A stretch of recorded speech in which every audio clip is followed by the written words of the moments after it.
আরণ্যক পাঠের ২৩তম পর্বে শুনব সাঁওতাল রাজা দব্রু পান্নার সঙ্গে লেখকের সাক্ষাৎকারের গল্প।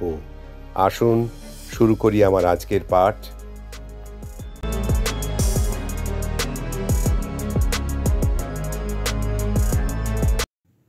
রাজার সঙ্গে দেখা করিবার বড় ইচ্ছা হইল।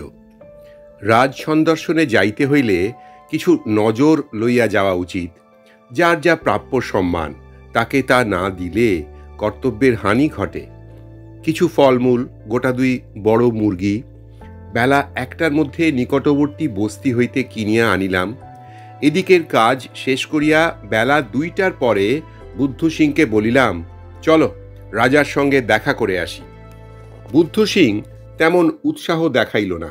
বলিল, আপনি সেখানে কি যাবেন?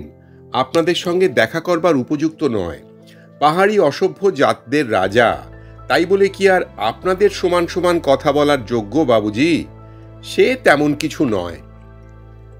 তাহার কথা না শুনিয়াই আমি ও বনোয়ারিলাল রাজধানীর দিকে গেলাম। তাহাকেও সঙ্গে লইলাম। রাজধানীটা খুব ছোট, ২০-২৫ ঘর লোকের বাস। ছোট ছোট মাটির ঘর, খাপড়ার চাল, বেশ পরিষ্কার করিয়া ল্যাপা পোঁচা। দেওয়ালের গায়ে মাটির সাপ, পদ্ম, লতা প্রভৃতি গড়া। ছোট ছোট ছেলেরা খেলা করিয়া বেড়াইতেছে, স্ত্রীলোকেরা গৃহকর্ম করিতেছে। কিশোরী ও যুবতী মেয়েদের সুঠাম গড়ন ও নিটোল স্বাস্থ্য, মুখে কেমন সুন্দর একটা লাবণ্য প্রত্যেকেরই। সকলেই আমাদের দিকে অবাক হইয়া চাহিয়া রহিল। বুদ্ধ সিং একজন স্ত্রীলোককে বলিল, রাজা ছেড়ে। স্ত্রীলোকটি বলিল, সে দেখে নাই, তবে কোথায় আর যাইবে, বাড়িতেই আছে। আমরা গ্রামে যেখানে আসিয়া দাঁড়াইলাম, বুদ্ধ সিংয়ের ভাবে মনে হইল এইবার রাজপ্রাসাদের সম্মুখে নীত হইয়াছি। অন্য ঘরগুলির সঙ্গে রাজপ্রাসাদের পার্থক্য এই মাত্র লক্ষ্য করিলাম যে ইহার চারিপাশ পাথরের পাঁচিলে ঘেরা। বস্তির পিছনেই অনুচ্চ পাহাড়, সেখান হইতেই পাথর আনা হইয়াছে।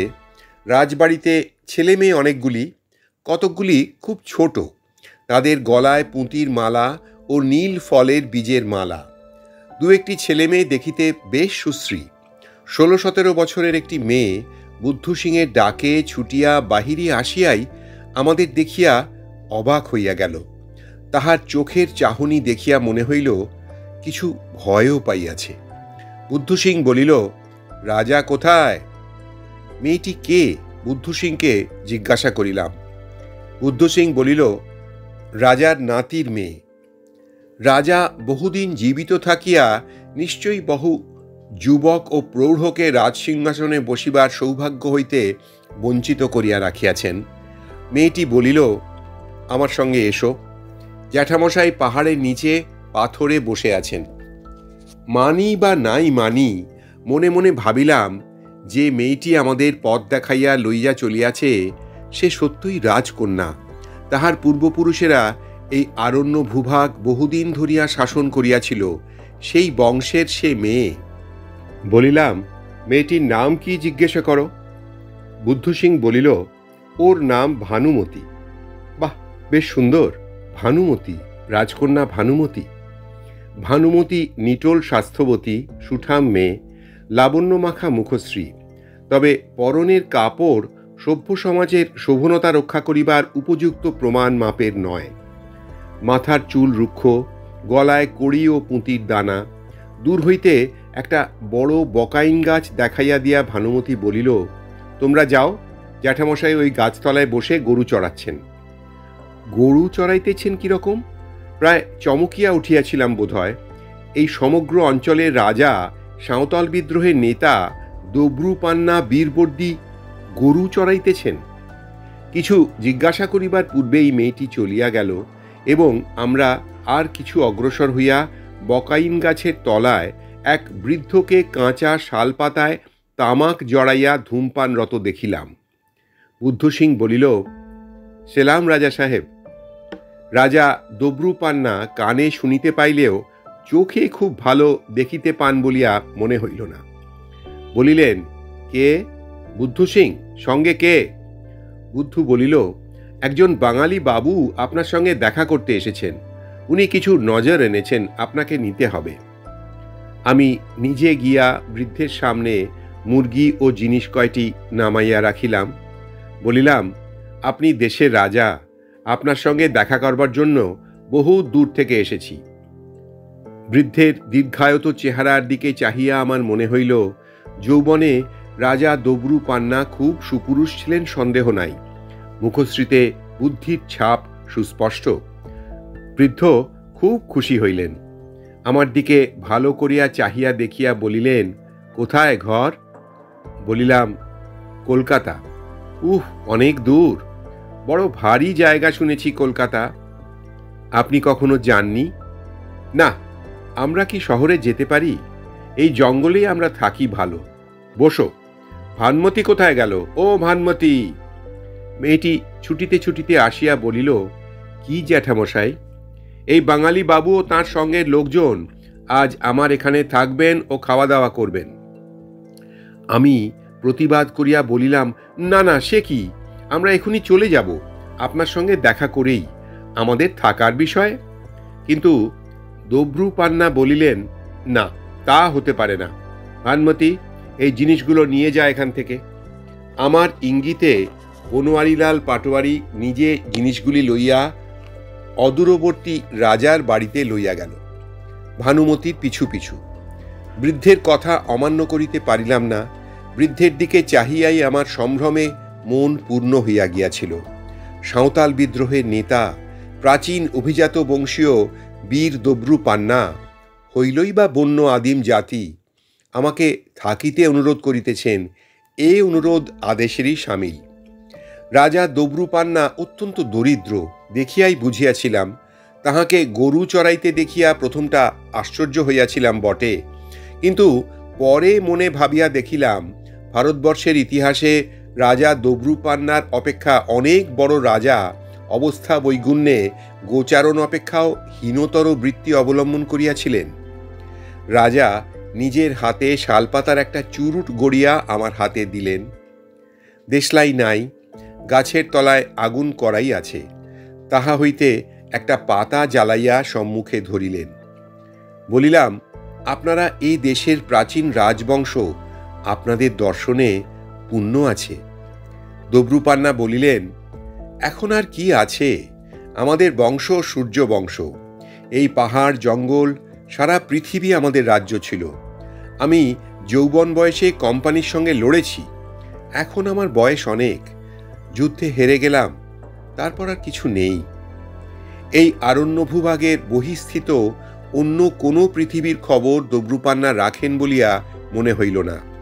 তাহার কথার উত্তরে কি একটা বলিতে যাইতেছি, এমন সময় একজন যুবক আসিয়া সেখানে দাঁড়াইল।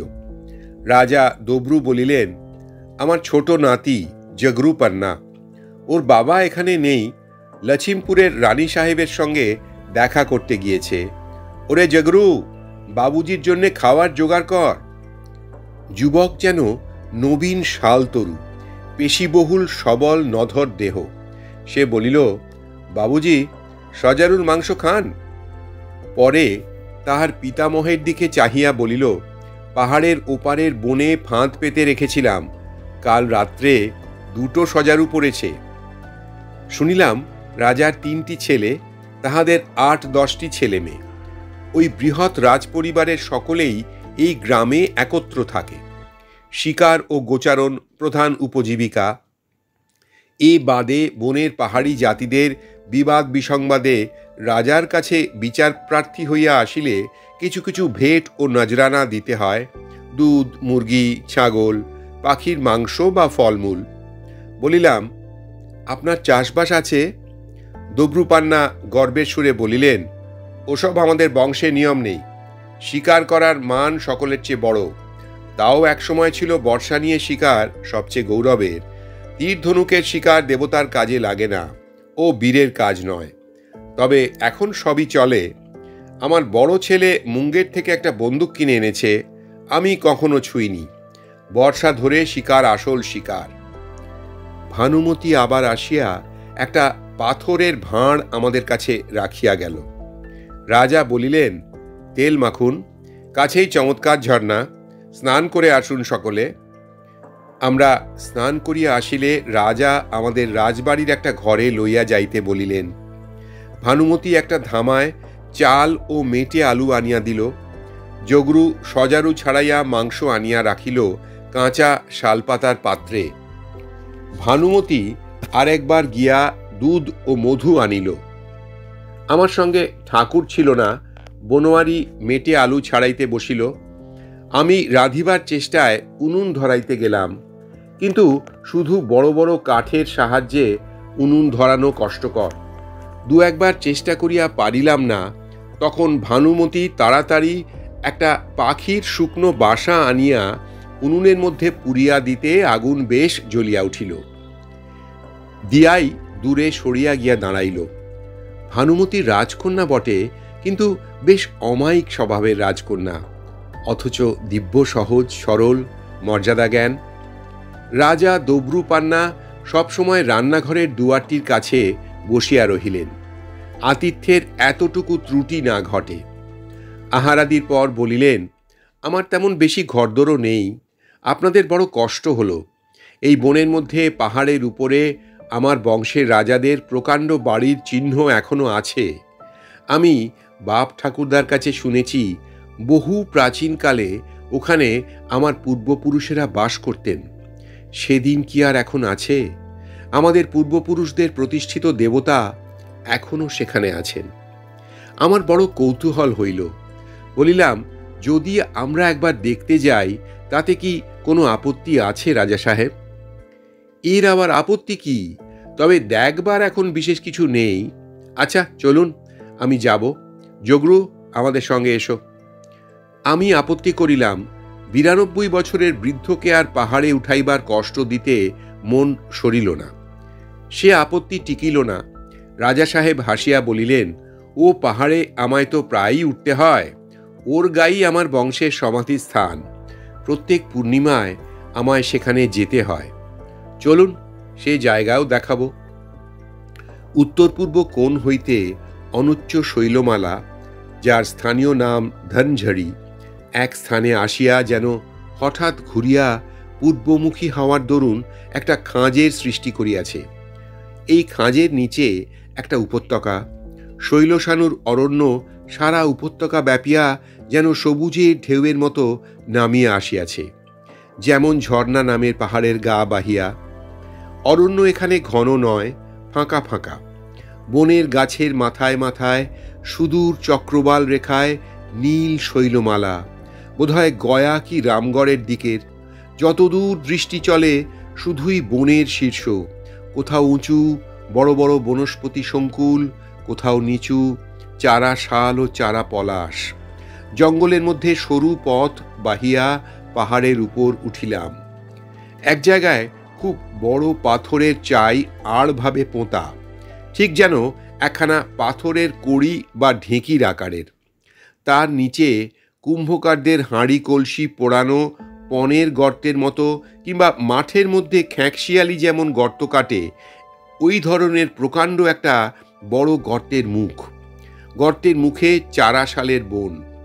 রাজা দব্রু বলিলেন, এই গর্তের মধ্যে ঢুকতে হবে, আসুন আমার সঙ্গে, কোনো ভয় নেই। জগরু, আগে যাও। প্রাণ হাতে করিয়া গর্তের মধ্যে ঢুকিলাম। বাঘ ভাল্লুক তো থাকিতেই পারে, না থাকে সাপ তো আছেই। গর্তের মধ্যে হামাগুড়ি দিয়া খানিক দূর গিয়া তবে সোজা হইয়া দাঁড়ানো যায়। ভয়ানক অন্ধকার ভিতরের প্রথমটা মনে হয়, কিন্তু চোখ অন্ধকারে কিছুক্ষণ অভ্যস্ত হইয়া গেলে আর তত অসুবিধে হয় না। জায়গাটা প্রকাণ্ড একটা গুহা, 20-22 হাত লম্বা, হাত 15 চওড়া। উত্তর দিকের দেওয়ালের গায়ে আবার একটা খ্যাঁকশিয়ালির মতো গর্ত দিয়া খানিক দূর গেলে দেওয়ালের ওপারে ঠিক এই রকম নাকি আরেকটা গুহা আছে, কিন্তু সেটাতে আমরা ঢুকিবার আগ্রহ দেখাইলাম না।